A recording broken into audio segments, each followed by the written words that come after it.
Greetings, fellow captains, and welcome back to another episode of World of Warships Legends with the Hive Hand.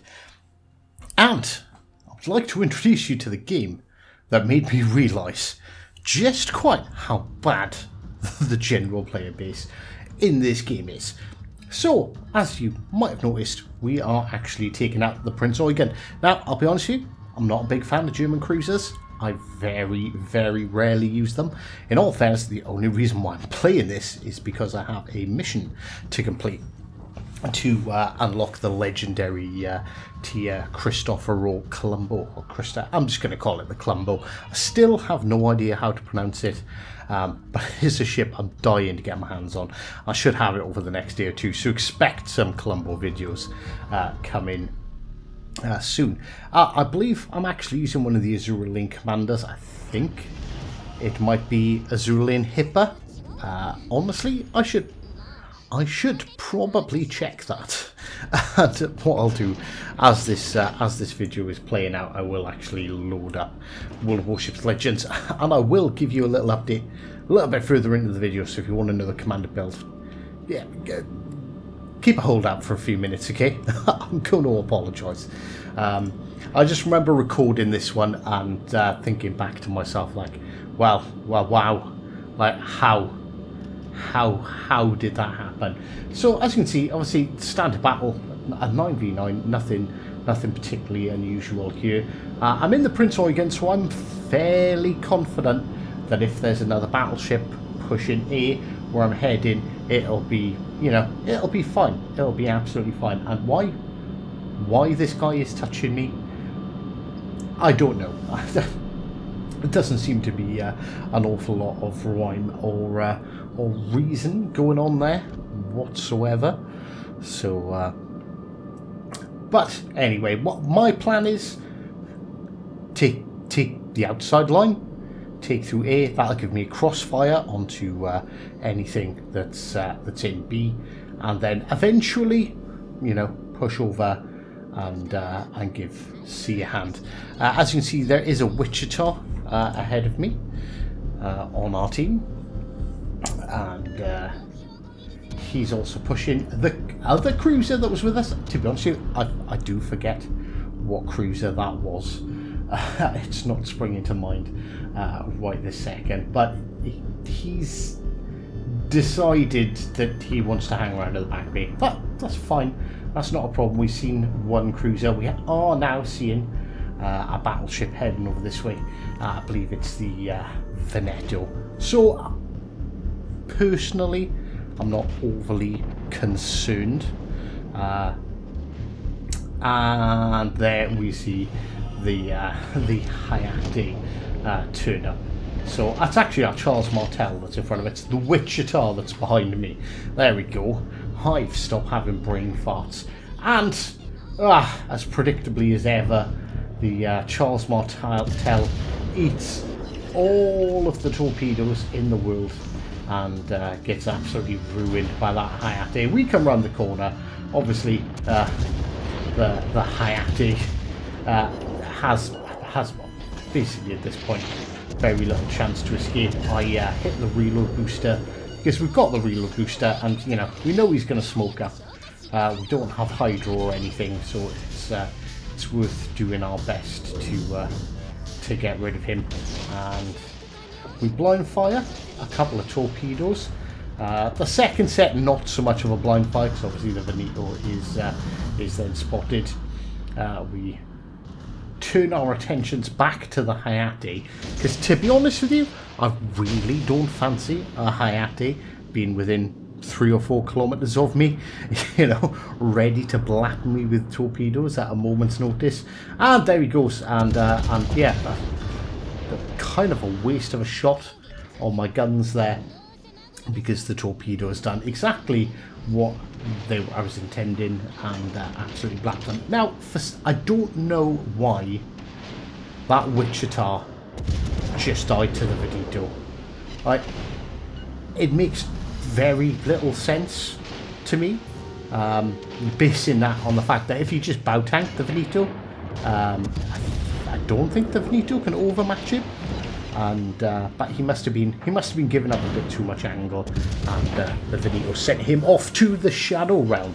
So that's the Charles Martel done, the Wichita done. We have lost one of our battleships. I forget which one that was. I'm doing okay. I've killed their Hayate, so I've taken one of their DDs out, which is obviously a big play.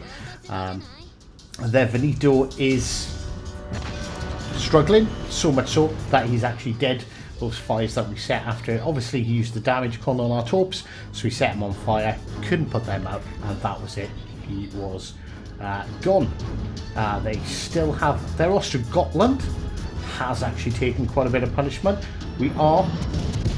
It's a bit of a shot at nothing, but like if you don't take the shot, you're never going to hit him. So we take the shot and pray to RNGs that we hit him. But by the looks of it, unfortunately, that didn't happen, and that Ostrogothland is going to live to fight another day. So obviously, we're equal on ships. The Ostrogothland did actually die. So they have lost 2 ships, 2 DDs. We've lost and a battleship. We've lost a cruiser and a battleship. We've got 3 out of the 4 caps, and I'm, making good progress at capping. Obviously, you see me switch my ammo then to armor piercing because this Cleveland was pushing around. We were expecting, to be honest, I was expecting him to potato a little bit more. I thought he was going to hold a bit more broadside. I'm tuning in. I am going to crash into the island again, ladies and gentlemen. This is intentional because my plan is maybe the islands will wipe out the torpedoes before they get to us, and we're not going to get absolutely ruined by this Amalfi. So Amalfi eats a citadel, takes a good bit of damage. So here's me over here fighting 2 of their cruisers. Oh, decent aim there. We fire. We get our torps off on the Amalfi. There's the Amalfi torps. So you can see the inner 2 get nullified by the island, which is exactly what we were hoping for. We only take 1 torpedo, which leaves us with just shy of 5,000 hit points left. So just to point out, that is the 3rd ship they have sunk. That I have sunk. I have taken on almost half of their team. There's 4 ships of theirs I've taken on. There we go. Devastating strike on the Cleveland. Good couple of citadel hits to finish them off. I'm on fire. There's 2 fires burning. I've got 30 seconds left on my damage con. This is not looking good. And yet, we're still massively up on points. We have an almost, we have 380 point lead. We are up by 2 ships. They have 2 cruisers and a battleship left. That's it. Like, this game is going well. Like, despite, alright, it was, but we just lost to Suzuya as well. Now we're down to a 3v4. Obviously, I'm on very little health. There's not a whole lot I can even hope to achieve. Really, with what I've got left. I've used all my damage cons. I've got a spotter plane left. Like, that's it. We're 1 hit for anything. So my intention here is honestly to slip into E and try and capture that and try and improve our lead. As for the first time in this game, the enemy actually look that they're going to cap a base. They have what appears to be both cruisers sitting there in C. One of them sitting into their C, one's actually pushing into D, and there we go, their battleship is also going into B. So I am hoping not to get involved in any sort of engagement until this is captured, but the IO was spotted. We're aiming to try and get the resets. We're behind cover, but yeah, unfortunately his spotter plane is out. We are seen. He knows we're there. We get a couple of resets. We do actually reload just before he shell hits us, and there. Unfortunately, that is going to be the loss from us. But we do also manage to reset him again. But there we go. Right, okay. So we've just lost C. But we still have a pretty convincing points lead. And we've still got a destroyer. And let's see what this... So this destroyer is 4.6 kilometers away from that cruiser. It's Jutland.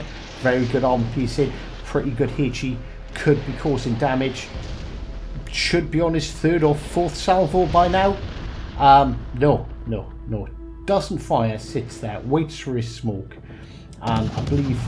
Yeah, he gets a single salvo away and then just creeps back into his smoke to hide behind the island. Like, I get him. I understand. He's not got much health left. But that cruiser was obviously very focused on our cruiser. Wasn't interested in the destroyer. Possibly didn't even know the destroyer was there. And he really could have helped out. He really could have. He could have quite easily put in a couple of thousand damage. And potentially one. But there we go. We've lost another cruiser. Right, okay, so we're down to a DD and a cruiser against 2 cruisers and a battleship. Still potential chance to, you know, survive, to win. But for some unknown reason, the DD wastes his torpedoes at the destroyers. He doesn't fire the torpedoes at the battleship that's in B, and then he's dead. And in all fairness, granted, Chief talked to the hand. I was watching this guy and I was just like, my God, this guy's blessed. Like, watch this, ladies and gentlemen. This is the most blessed Harbin in the world. He's obviously taken overpens. His engine's out. And I think because his engine's out, those salvos, that salvo kind of completely missed him. This was what I mean. If that destroyer had shot, had opened fire on that cruiser would already be dead.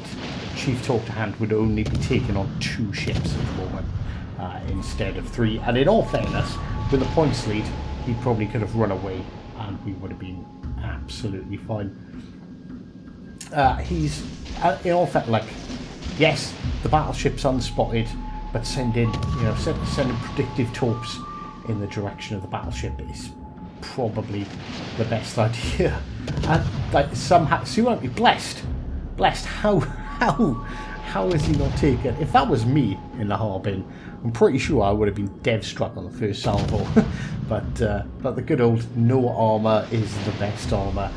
Seems to be working very well for the Chief here at the moment. And like, credit where credit's due. Like, he played with, yeah, he had to deal with the hand he was dealt.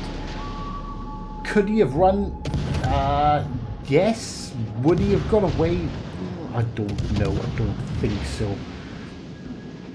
So he's doing his best with his little guns, trying to whittle down this cruiser, and hoping that some of his torps actually hit the battleship. Because, like, let's be fair, Harbin versus an Iowa, it's probably not going to end well, is it? It's probably not going to go in his favour. Getting that close to the Iowa as well was also probably a bad idea. But just blessed. Look at the shots that should kill him. But there he finally gets taken out by the enemy hipper. And here we go, ladies and gentlemen. 141,000 damage, 4 destroys, 6 torp hits, a bunch of fires, a bunch of resets, 2,400 base XP on loss. As you see, Chief Talk to the hand up there, 1,700 on a loss. Bagsy in the Jutland, 1,400 on a loss. And yeah, like the rest of our team, they just let that all slip away. Like in all fairness, there, Plymouth had a good game. So got to give him some credit. And the Hitbed had a 2,800 base XP game, but my God, absolutely thrown away and complete faith lost in the general player base. Anyway, but I enjoyed that match. It was a disappointing end, but honestly, it was a bit of a heart racer. Thoroughly enjoyed the match.